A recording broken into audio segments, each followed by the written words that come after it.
In this video, we will go over protocols and concepts on conducting assaults in Gates of Hell. The first concept we will go over is the advantage of the defender. In order to understand how to assault, we must first understand the strengths and weaknesses of our enemy. The example presented in this video is that of a normal rifle squad of 10 men with one light machine gun entrenched with foxholes. The defender has many advantages. His foxhole offers him a stable platform to fire his weapon, increasing his effective DPS. His foxhole offers him a place to hunker down and heal, while being immune to small arms fire. His foxhole offers him the ability to lay down and wait for changing circumstances if the enemy fire support becomes superior. The defender has the advantage of being able to pre-select fields of fire for his fire support. Think AT guns. The defender will have the first strike advantage since you are moving into his field of fire. You could easily lose a percent of your DPS before you even have a chance to return fire. With all these advantages, you should ask yourself, why am I the one not defending this location? This is the reason the early game is so important. What you do in the beginning will have compounding effects. Although not anywhere near realistic, you should never make it a priority to be the one assaulting. You should be the one defending. Now that we understand the advantages of the defender, we will discuss how to assault his position. We will start with an infantry ratio of 1-to-1. This is the tactic of smoke isolation. We have enemies in foxholes up ahead, and we have an equal number of assaulting troops. We will push forward to engage the enemy. Once we're engaged, we will lie down. We will then create a smoke screen to isolate a portion of the enemy troops. We're going to isolate the left side in this example. So, oops, I don't want a square. We will we will smoke here to isolate these guys so they can't engage us, and then we will rotate our forces to the right in this example, and then engage only a section of the enemy while they can only engage a portion of us. We've reduced the enemy DPS while all of our DPS can be on a small portion of his line. We will now go to an example in game. Wann geht's denn endlich los? Ja? We have a single squad here. We are moving towards the enemy. Jetzt los? We make contact. We create our line of smoke, this time on the left. We could do either or, it doesn't matter, whatever you prefer. Jawohl! Deckung! Werft eine Granate! Wait for the smoke to proliferate, and then we're going to rotate to the right. These guys are engaging 3 guys. These guys are no longer effectively firing.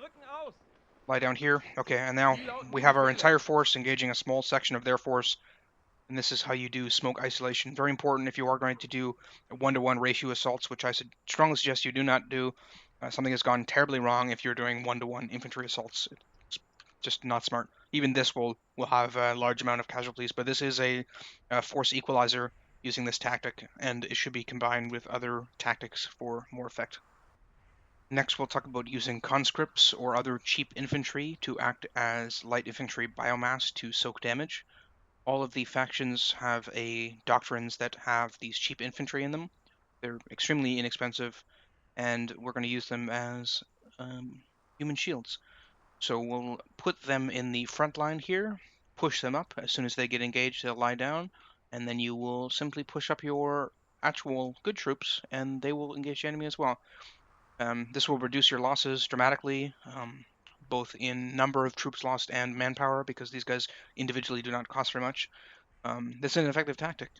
It should also be noted too, that's weird, that you can also use the smoke tactic and other tactics as well. All of this in this video can be combined together, and it should be. So you can use the smoke tactic even with more troops, combine them with cheap troops in the front, smoke out to isolate, and then push over to engage a smaller section of his force. So all of this should not be taken in isolation. All of this builds on itself, and this is how you assault a position. And this is what that would look like. We have our cheap infantry. We're sending them in first, followed by the more expensive and higher DPS infantry. Conscripts make contact, drop them to the ground. They're firing. These guys follow up, and now they're firing. And these guys are taking all the damage while your higher DPS troops are in the back line but still engaging the enemy. So that's using conscripts. Next, we're going to talk about using very cheap fire support. This is a half-track. We're going to be using this example. This thing is 110 MP, very cheap and very effective. And some other super early options are perhaps a scout car or a short barrel tank. These can all be good in helping suppress an entrenched position. So we're going to push up. The vehicle should not be sent first. It is important to keep the gunner alive, and usually they are quite vulnerable. We're engaged here, and we push our fire support up. Start suppressing. We probably have fire speed already at this point. Once a large portion of the enemy is killed or completely suppressed, we can start an actual assault and move forward and start grenading foxholes. But this is another piece of the puzzle. Add in a cheap, very cheap piece of fire support and you'll be surprised at how well things go. After the light vehicle fire support is the star of the show, which are the field guns. These things are perfectly designed for foxholes. That's what they excel at, killing foxholes. Every 6 seconds this will kill an infant foxhole, just continually.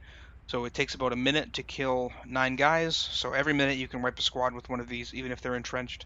So we can add all this together. We've got field guns continually taxing the enemy, reducing their combat effectiveness. We have conscripts taking the brunt of the assault.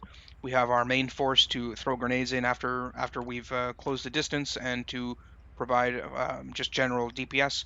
And we have our light vehicle to suppress and also provide fire support. So if we combine that with smoke isolation, this is how you can assault with.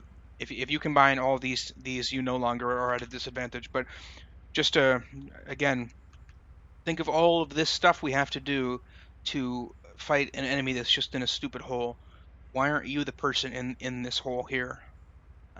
Something has gone wrong. You should be the one over here, not having to buy all this stuff, because he's going to have other stuff here. So this is a position you don't want to be in. It would be better if you could be the defender.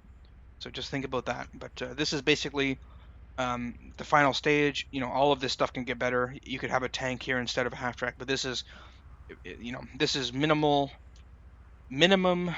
viable assault for the least amount of MP, but the best effect. This is what you want right here. This is the secret sauce right in this box here.